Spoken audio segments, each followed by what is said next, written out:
before jumping into the details of the Bay of Pigs invasion, I want to make sure we understand the environment in Cuba and the United States leading up to the invasion. So, going into the late 1950s, Cuba was controlled by this guy right over here, Batista. And he was a dictator that was supported by the United States. And just to give a sense of what he was like, here's a quote from John F. Kennedy in 1963. So this is after he's already had the Bay of Pigs has happened, the Cuban Missile Crisis has happened. He is not a big fan of Fidel Castro. But with that said, in hindsight, JFK did say this, and this is, I think, a pretty objective assessment of what Batista was like as the dictator of Cuba. This is John F. Kennedy saying this. I believe there's no country in the world, including any and all the countries under colonial domination, where economic colonization, humiliation, and exploitation were worse than in Cuba, in part owing to my country's policies during the Batista regime. To some extent, it is as though Batista was the incarnation of a number of sins on the part of the United States. Now we shall have to pay for those sins. So even John F. Kennedy, in hindsight, is saying that Batista really was really not the best person, and it really was not a good idea for the United States to support such a corrupt dictator for so long in Cuba. And this is Batista right over here riding with some U.S. generals in a parade when he visited D.C. So you can imagine he was not a popular person in control of Cuba. And in 1959, you have a successful revolution against him. 1959, there is a revolution. And the revolution is led by this character, Fidel Castro. Fidel Castro, and his kind of number two, his right hand men are Raúl Castro and Che Guevara, right over here. And they take control of Cuba. They're part of this nationalist revolutionary movement. Now, the one thing they do, and they are leaning from the beginning. People assume that they are maybe communist or quasi-communist. But even from the get-go, as soon as they take power, they start taking over lands that were owned by, well, one that was private property, private Cuban property, some of it that was United States property. Their argument would have probably been that this was wealth, that this was private property that was ill-gotten, that was gotten in the time of Batista. But they did it in a broad sweep. So they took over a lot of private land, a lot of private property, which also led to people thinking that, hey, this is not just a nationalist revolution, this is also a communist revolution. But you could also imagine that once they take over, there's this huge migration of Cubans to the United States, and it's primarily middle class, upper middle class Cubans, educated Cubans, who are really afraid of what Fidel Castro is doing in terms of taking over private land, taking people's property. So you start having this Cuban exiled community really focused around Florida and mainly Miami, and they're still there. And they're very unhappy with this Fidel Castro character right over here. So when we fast forward into 1961, John F. Kennedy he gets elected in 1960, becomes president in early 1961. We're now fast forwarding to April 1961. So John F. Kennedy has only been president for a few months. But you can imagine on a lot of levels, you have all of these Cuban exiles, upper middle class, educated, middle class Cuban exiles who hate Fidel Castro. He's taking over their land. He's turning it into looks like a leftist state. This is all happening within the context of the Cold War. The United States is afraid of countries falling to communism. It looks like Fidel Castro is a communist. So the United States, besides the fact that you have all of these exiles who want to oust him, the United States probably wants to oust him just because he's a communist, and they're afraid that he's going to align himself with the Soviet Union. So, in conjunction with the Cuban exiles and the CIA, and this right here is the director of Central Intelligence during the Kennedy administration, or at least the beginning part of the Kennedy administration. This is Allen Dulles. His brother is John Foster Dulles, who the Dulles Airport is named after, and he was a U.S. Secretary of State. They decide that they want to oust Fidel Castro. But they want to do it in a way, they wanted to do it in a way that the United States does not look like it's the one doing the invasion. So what they do is they plan an invasion where they'll take Cuban exiles, and they get 1,400 men to sign up. So 1,400 exiled Cubans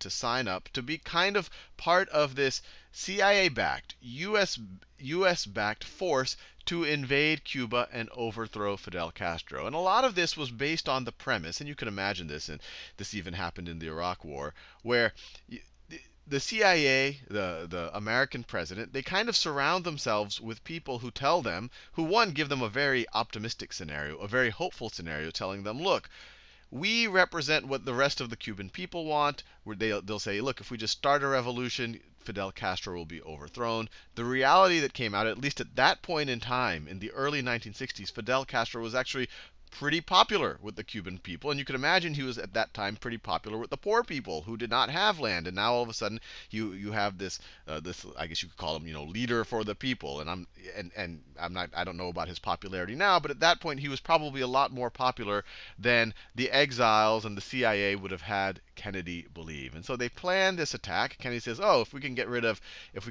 Fidel Castro, then that de-risks the possibility of having this communist nation right off of the Florida coast." So they planned this invasion, and it's shady to begin with because they didn't want to make it look like an official U.S. invasion. They wanted to make it look like it was a pure Cuban counter-revolutionary, and to some degree that really kind of mixed up everything and made it look well. And it really was suspect because they really were doing something that was not what it really was. But the invasion, the way it all worked out is that by April 15th, on April 15th, and this is just going into the details of the invasion. So they had the 1,400 exiles. They had some ships, some planes. They marked them. They either removed the markings so that it didn't look like they were American ships or planes, or they put markings. They put false markings of the Cuban military so that it would cause some confusion or whatever.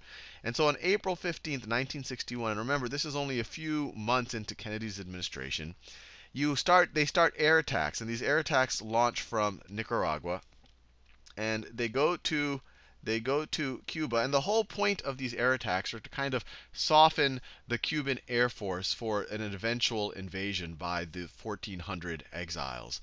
And so you have 8 aircraft, 8 bombers leaving Nicaragua. They bomb Cuba at a base outside of Havana, and a base near the south, actually not too far from current Guantanamo Bay. And the point, and their goal was to destroy the Cuban Air Force. It turns out they didn't do it. And once again, they did it to kind of cause confusion. They did it under the markings not of U.S. bombers, but they put Cuban Air Force markings on the planes to cause confusion. You had 8 planes going and doing the bombings. One of them gets shot down, and a 9th plane actually leaves from Nicaragua, and they falsely put bullet holes in it to look like it was hit with anti-aircraft guns, and had it defect to Florida. So I guess the idea behind this was to make it look like there's a Cuban pilot who takes off from Cuba or somehow gets out of Cuba with a Cuban plane. That's why they put the markings there, and then tries to destroy a bunch of Cuban aircraft, and then defects to the United States. That's the impression that they wanted to convey. It's not so clear that the Cubans actually fell for it. And so that happened in 1961. Most everyone kind of saw this as a U.S. attack, or at least said they viewed it as a U.S. attack. And then you fast forward to the night of April 16th, which I haven't written over here. April 16th. And this whole time, everyone was expecting a U.S. attack. And this is one of the things that it all gets, it all leads to the fact that this was not a well orchestrated series of events. Is that it's pretty well established that some of these exiles, were just not as tight-lipped as they should have been about the invasion. It got out. It got to Soviet intelligence. The Cubans knew that an invasion was imminent. So on April 16th, you have kind of a false attack. a decoy attack at Bahia Honda right over here, which really just a bunch of decoy boats with loudspeakers on them that made it sound like they were firing and to cause confusion. And it did temporarily cause Castro to look in that direction because they were kind of on hair trigger notice, expecting an imminent invasion, but that wasn't the real one. This was on the evening of April 16th. But then when you go to the early morning of April 17th, you have the real invasion, where you have the 1400 Cuban exiles with CIA and US military support, but all of that was hidden, to actually invade at the Bay of Pigs. And this right here is the Bay of Pigs. And to make a long story short, it was kind of the invasion did not go well, and it has been blamed on bad planning, on incompetence on some parts of the invasion. If the invasion lasted from April 17th, this was the first day of the invasion, but by April 19th, essentially the invading force, the counter-revolutionary force, the 1,400 Cuban exiles, had been pushed back to the beaches.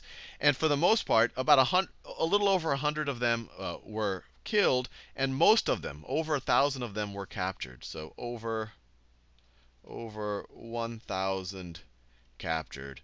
And then later on in the year, Fidel Castro, and some were executed after being captured, but later on in the year, Castro makes a deal with the United States where he hands over the captured exiles to the United States in exchange for $58 million in aid and supplies and all the rest. So this, at least from a military point of view, was a complete debacle from the United States point of view. And when you could imagine after this happened, people in the United States started pointing fingers. You have the CIA, and this is Alan Dulles right here, and the exiles blaming the Kennedy administration, saying that, look, he wasn't willing to do what it takes to actually do a proper invasion. He wasn't willing to provide the proper air support once the invasion started happening. He wasn't willing to commit more US troops once the invasion started looking like it wasn't going in the direction of the exiles. Kennedy, on the other hand, blames the CIA. He says, look, this was just done. This was planned incompetently. And he also says that you gave me all sorts of misinformation. You told me that once the invasion started, that there was all sorts of resentment against Fidel Castro, and it would cause this broader uprising, which never ever happened. And so this is actually a quote from John F. Kennedy that he said after the Bay of Pigs invasion: "The first advice I'm going to give my successors to watch the generals and to avoid feeling that because they were military men, their opinions on military matters were worth a damn." This is John F. Kennedy saying this after the Bay of Pigs invasion. Now, you can dig deeper and figure out who probably was in the right here. But the bottom line is that it led to all around negative consequences for the United States. After this, it kind of strengthened Fidel Castro's hold on Cuba. He was like, hey, that was the United States' best shot. Huge embarrassment for them. It allowed him to concentrate his control. It also caused him to now become very openly communist. And also, he was now, before the Bay of Pigs invasion, he was kind of trying to get the U.S. to somewhat like him, although they wouldn't like him because he was taking over private property, and he was clearly left-leaning. But after the Bay of Pigs invasion, he definitely aligned himself closely with the Soviet Union. He became much more open about being a Marxist-Leninist communist state.